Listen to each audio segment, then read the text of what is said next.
Mabilisang balitaan, komprehensibo at totoo sa loob ng 1 minuto. Simula na ang Diskurso Tidbits.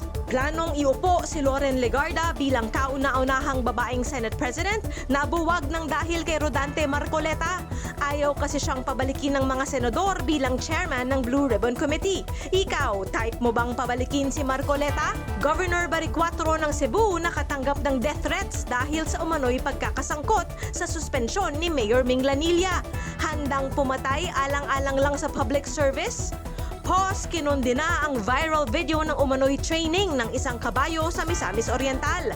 Anila ang pagtali at pagkaladkad sa isang hayop gamit ang isang umaandar na sasakyan ay matatawag na animal cruelty. Act Philippines nanawagan sa DepEd na iangat sa 50,000 pesos ang entry-level pay ng mga public school teachers. Kung hindi daw ay lalo tayong malulugmok sa mas malala pang education crisis.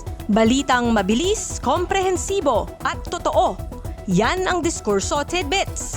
Basahin ang tungkol sa lahat ng yan at sa marami pang ibang nakatutuwa at makabuluhang balita sa diskurso.ph.